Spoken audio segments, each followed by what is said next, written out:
Ceci est une séance d'hypnose. Oui, oui, une séance d'hypnose. Que tu te penses hypnotisable ou pas hypnotisable, tu es bienvenu ici. Je te propose de vivre ce moment comme une expérience. Juste pour voir ce que ça te fait. Je vais te raconter des histoires et tu vas te laisser emmener tranquillement en état d'hypnose. Alors mets-toi à l'aise, au calme, pense à mettre un plaid et ferme les yeux. Tu vas pouvoir m'écouter parler. Tu n'as même pas besoin de suivre ce que je vais dire pour que l'inconscient puisse se joindre à nous pour cette session. Il est déjà là. Il attendait juste qu'on s'adresse à lui. Alors cette session va être différente de ce que tu vois à la télé chez Mesmer.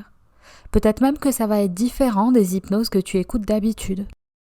Parce que l'hypnose, c'est un état auquel on peut arriver par différents chemins. Et le chemin qu'on va suivre aujourd'hui, c'est celui des histoires. Alors je ne sais pas si tu peux commencer déjà à imaginer un chemin tapissé de lettres, de mots, de pages, de livres, qui vont t'emmener ailleurs. Tu vois, l'hypnose a peut-être déjà commencé, même si ta tête ne le sait pas encore. Mais une autre partie de toi a sûrement déjà commencé à s'activer. Laisse-la faire. Elle va prendre la place nécessaire tout au long de la séance qu'on va vivre au pays de l'inconscient. Un pays plus intérieur avec une logique différente. Il peut arriver que tu aies des sensations au niveau du corps, peut-être de la légèreté, des images, des couleurs, des changements de température. Tu peux même t'endormir ou sentir juste que des choses se libèrent ou se réorganisent à l'intérieur. Tout est possible et c'est ça qui est fantastique. C'est ce « tout est possible » qu'on va pouvoir activer pour cette nouvelle année, comme si de nouvelles possibilités pouvaient se présenter, que de nouvelles envies pouvaient faire surface et que des ressources enfouies pouvaient émerger à ton conscient. Et pour laisser toutes ces belles choses se présenter, on va pouvoir ouvrir les portes de ton abri intérieur, pour laisser ton inconscient nettoyer ce qui en a besoin à travers les histoires que tu vas entendre. Alors je vais commencer par te raconter l'histoire de cet enfant qui allait au marché avec sa grand-mère tous les dimanches.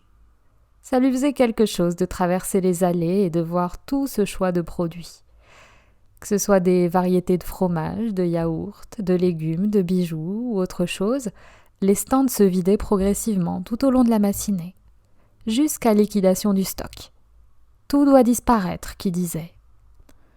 Et à la fin, on pouvait voir les mines réjouies et les sourires des vendeurs, heureux d'avoir écoulé tout ce qu'ils avaient apporté, et de rentrer chez eux légers, les mains libres.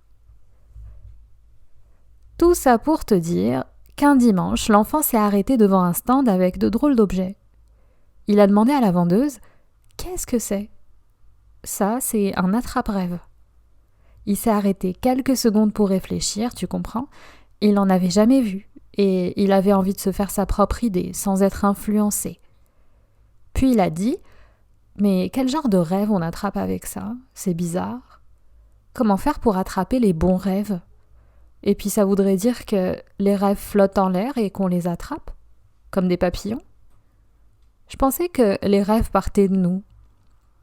J'aurais trop peur de pêcher le rêve de quelqu'un d'autre. » Et la dame, qui n'avait pas l'habitude qu'on lui pose ce genre de questions, s'est arrêtée pour sourire et lui répondre.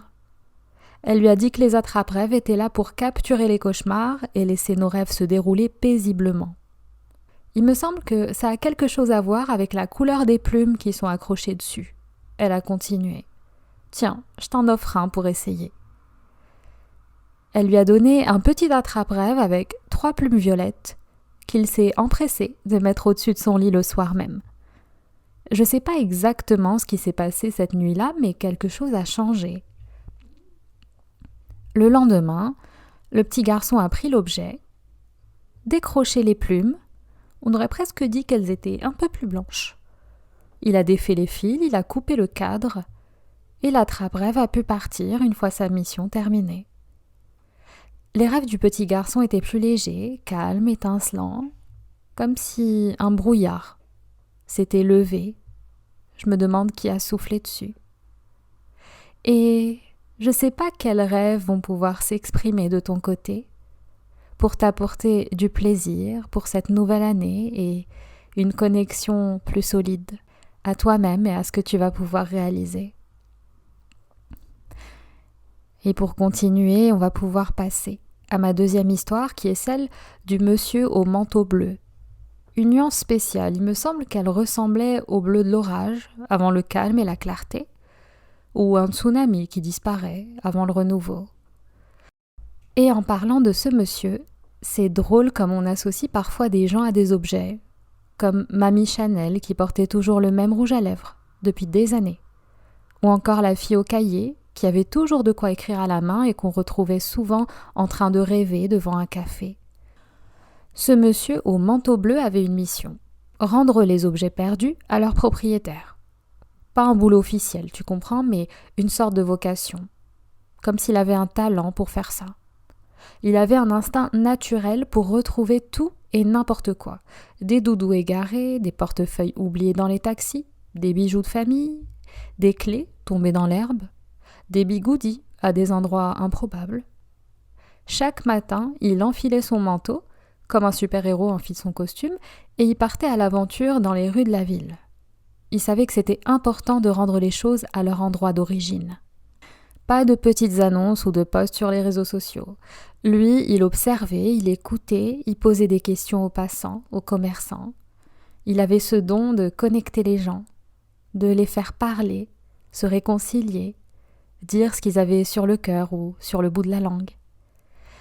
Et un jour, il a trouvé un vieux carnet de dessin sous un banc. Dedans, il y avait des esquisses de rues, de visages, des moments de vie capturés sur le papier. C'était pas juste un carnet, il devait en faire quelque chose, c'était un recueil de souvenirs, d'émotions. Il a senti qu'il devait absolument retrouver le propriétaire pour qu'il puisse retrouver la paix. Et sa quête l'a conduit dans les recoins les plus inattendus de la ville. Il a rencontré des artistes, des rêveurs, des gens du coin qui ont chacun partagé un petit bout de leur histoire. Finalement, il a retrouvé le propriétaire du carnet. C'était une vieille dame, aux yeux pétillants de malice. Elle pensait qu'elle avait perdu son carnet à tout jamais. Leur rencontre a été un moment libérateur, comme la célébration de quelque chose qui revenait à sa juste place. Sa mission était terminée. Il pouvait rendre son manteau. Et parfois, une simple histoire d'objets perdus permet à l'inconscient de rendre aux autres leurs attentes, leurs rêves, et de laisser les nôtres émerger en nous comme un trésor.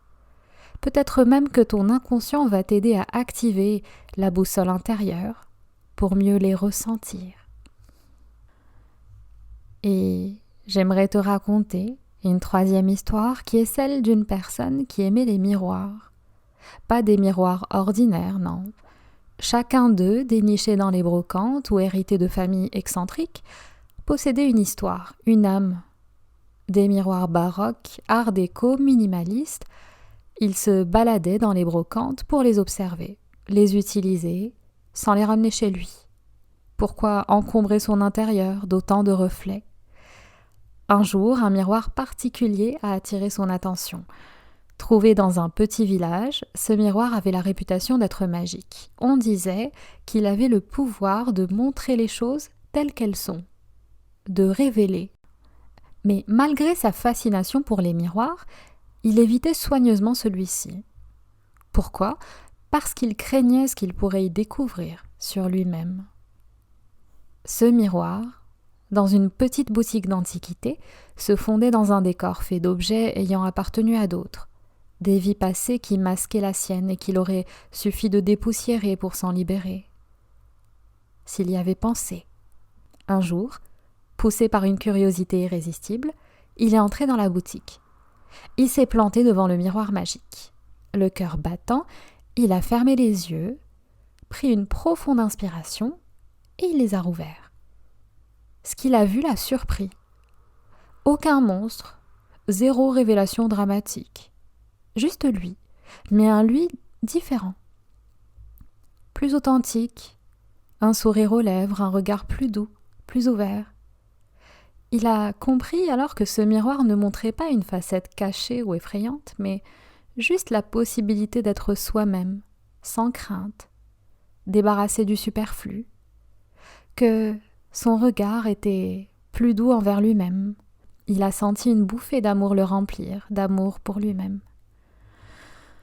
À partir de ce jour-là, il a commencé à changer, non pas à se transformer, mais à redevenir lui-même. Débarrassé des couches du passé, comme si quelqu'un les avait décollées délicatement une par une, révélant un intérieur lumineux, calme, où tout est possible, le début de quelque chose de neuf. Comme si on fêtait la fin de l'année et le début d'une autre. Et ça me fait penser à un beau feu d'artifice de fin d'année. Je ne sais pas si tu peux l'imaginer, l'entendre ou le sentir. Regarder le ciel intérieur. Le spectacle se déroule devant toi, enchaînant les formes, les couleurs, les étincelles. Il y a peut-être de la musique. Comme si toute la charge pouvait partir à chaque nouvel éclat. À chaque nouvel éclat. À chaque nouveau son. Des motifs différents. Tout qui s'exprime jusqu'à ce que ça s'arrête, quand tout a été dit, pour laisser la place au calme absolu. Et une fois que le calme s'installe à son rythme, ton inconscient pourra peut-être passer à la phase suivante. Peut-être pour te montrer, de la façon qu'il juge bonne, un aperçu de tes envies intérieures, de ce qui te fait du bien, des endroits où tu as envie d'être. Avec qui? De ce que tu as envie de réaliser, de ce qui résonne vraiment avec toi-même. L'inconscient règle ton GPS intérieur sur la meilleure destination possible pour toi.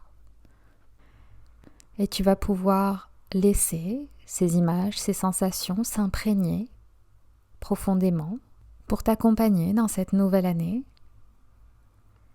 Et quand ça sera bon pour toi, tu vas pouvoir revenir ici et maintenant, réassocier toutes les parts de toi dans le présent et commencer à matérialiser tes rêves les meilleurs dans la réalité. Bonne année!